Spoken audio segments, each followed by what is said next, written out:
Hi everyone, in this video I will show you how to get an Infiniti QX30 key replacement in case you lost all your keys or just want to have a spare set. In addition, I will go over the estimated cost, type of keys, coding information, and some great tips to save you a lot of time and money.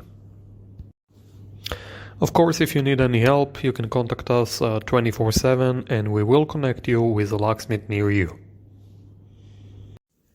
So, Infiniti QX30 has one type of key, which is a key fob or push to start. You get into the vehicle, you push the start button and the car is on.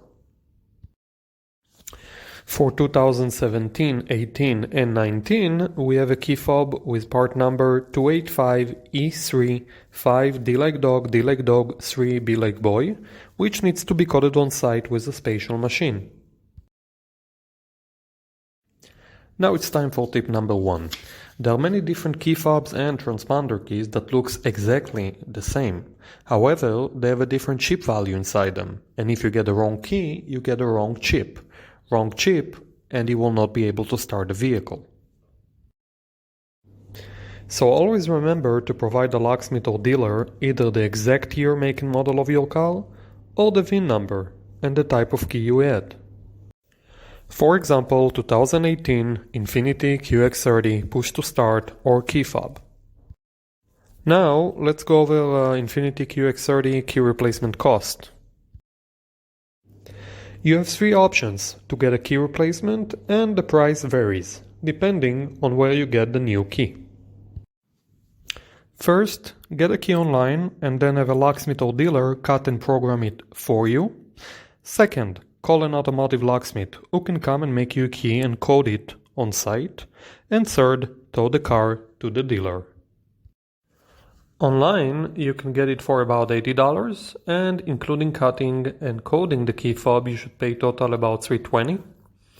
A locksmith should charge you about $350 for on-site service at your location, and a dealer about $400. The following is very important to remember. While some keys can be coded without a special machine, it is not the case here. Therefore, if you decide to buy a key online, you will have to contact either the locksmith or dealer to do it for you. You cannot do it yourself. Before we continue, a quick word about a spare set. Making an additional key when you already have a working key is much cheaper and faster.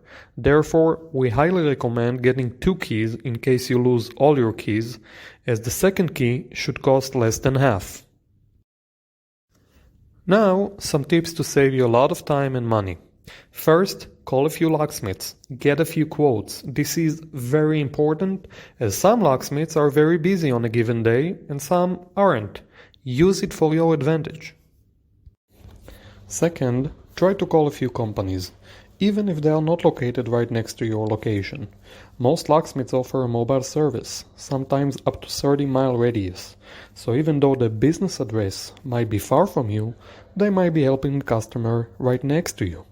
Do your research, it will pay off. Third, try to schedule an appointment, if you can wait a while. Most locksmiths would prefer to give you a 10, even 15% discount if you can wait while they finish another job. This way, it can work out for everybody. You get a discount, they get a job. Ask for it. Don't be shy. Finally, just like a mortgage, try to negotiate. If you find a better quote, tell them. Who knows? Maybe they will give you a better one. For more great tips, you can read our blog post about car key replacement cost. That's it. I hope you liked this video. I would really appreciate if you can comment below to help other people and tell us how much you paid. And of course, if you need help, just give us a call. Thank you very much.